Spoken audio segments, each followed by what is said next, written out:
Hey guys, welcome back to my channel. My name is Katherine Perry and I help you build your brand and bring your business into motion. In today's video, I'm going to share with you the best budget equipment for 2020.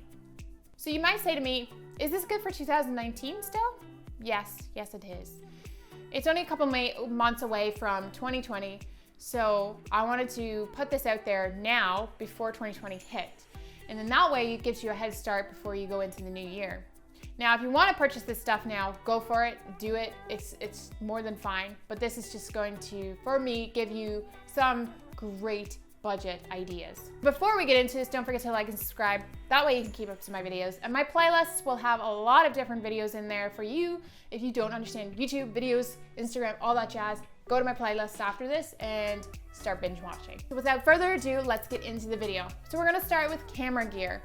Now, there are a lot of cameras out there, so I'm gonna give you the things that I've used and I think come across that are budget friendly and good at the same time. Side note here that there are a million cameras out there and there's not the perfect camera in my opinion, but some people might have other opinions in that, but this is what I think. The first camera I would suggest is the A5100. This is my camera I've had an A5100 for about 5 or 6 years now, and it's done its job. It's gone from here to Ireland. It's traveled with me a couple times, and it's just amazing camera. And it's in my opinion, it's affordable compared to a lot of cameras out there. The next camera that I would suggest is the Canon EOS T6i. So this camera, I have not used, but every beginner that I've, talked to or come across have said this is one of the cameras that they had, or not every beginner, but majority of beginners say that this is the camera that they had to start out. It's good for vlogging and for your actual sit down, talk to camera channel. So it's a good camera to look into. It's affordable too, so it's an option for you. The great thing about this camera is it actually has a flip screen, so you can flip it out and see if it's focused or not. The third camera is the Sony DSCHX80. My goodness, that's a mouthful. So that is a great little camera. I've read some really good reviews about it, and I love Sony, so I love Sony and Canon, so that's why I give you both options, but yet I film on a Nikon, so it's kind of confusing, right? But Sony is this Sony camera is good for affordability and compact size. And if you're on the go for vlogging, this is a really nice camera to have. And I would say you could even sit down and use it for a sit down video as well. So it is a great option to look into.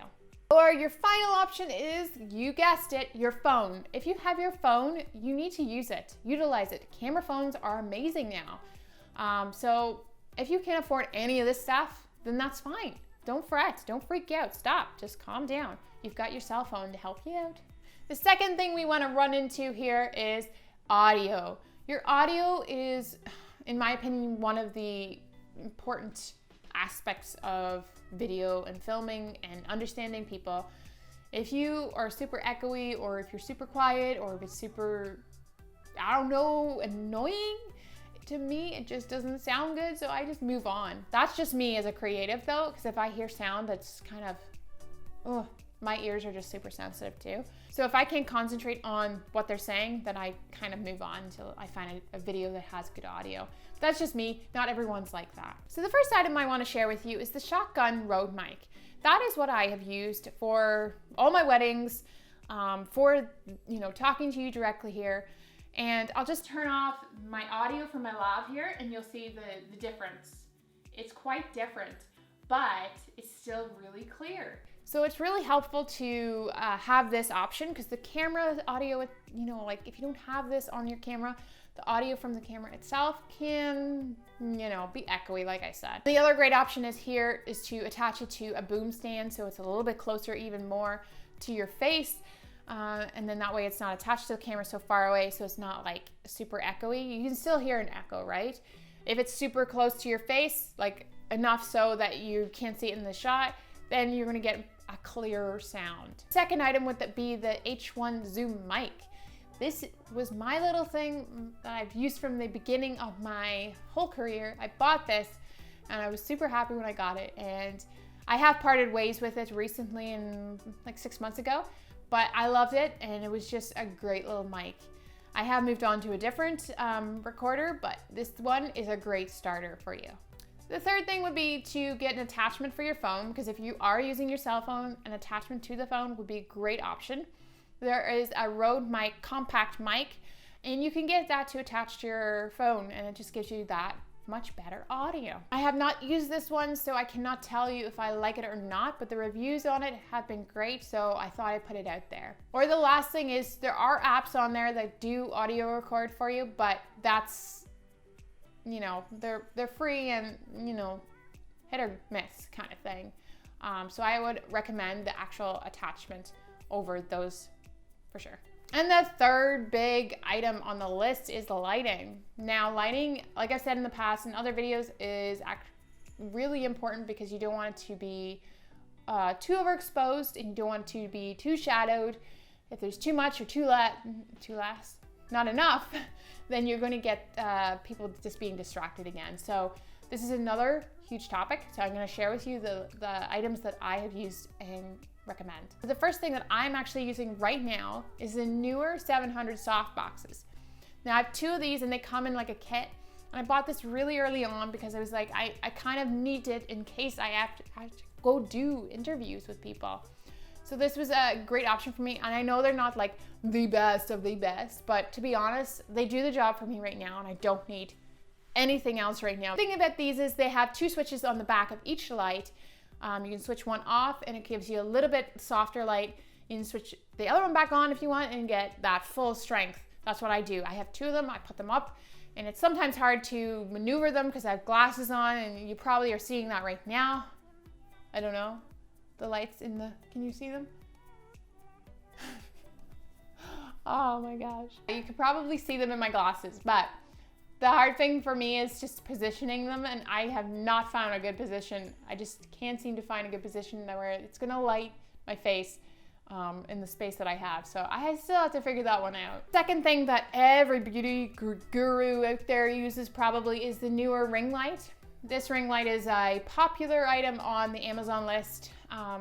It gives a great light, you know, if you're taking photos or you're want to do the video, it just gives you great lighting. So that is another option. I like the boxes because I have the 2 options of moving the lights every, you know, like if I need to angle them a different way. But the ring light is a great option if you just want to have the one item on your list. The third one people really don't think of is actually switching your lights in your house to daylight light bulbs. This will help brighten up the room. It'll give your face less of a yellowy tinge. You just make it brighter and whiter, and I don't know, look a little clearer. That's what I've used first to start out. I bought a couple little cheap lamps, and I just diffused them with wax paper, and I put the daylight light bulbs in, and away it went. And that's what I used in the beginning. It cost me like $50, I think altogether. Maybe less, actually it was less. But it was a really cheap option for me starting out. So if all else fails, daylight is your friend. Go to a big window and use that. Remember what I've said in previous videos though, make sure you don't go too close or too far. And the off thing here is that if the day, like if it's a sunny day and the clouds come in, you're gonna have up and down sunshine, and then you can only film during the day. So it's kind of one of those hit or miss options, but it's free. So that is my wonderful list for you. And I just recommend that you just do your best with what you've got. If you want to invest in more stuff, go for it. I am all about that. But this way you have the options of affordable and also free or cheap items. Affordable and cheap are the same thing, so ignore that. That is my list of gear for you. I hope that really helped you, because I know starting at the beginning, it can be a little overwhelming. Well, what gear do I need? What's this? Like, I'm spending thousands of dollars. You don't need to. There are affordable options out there. But because you don't know anything maybe potentially about cameras, this can be an overwhelming factor. So hopefully this helped you a little bit. And if it did, you need to comment below and let me know, because I would love to know which item that you were confused about, and let me know if there was an item in there that you're like, yes, that's the thing that I need for my channel. And as always, guys, don't forget to like and subscribe, and don't forget to create adventure and live to inspire. Have a good one.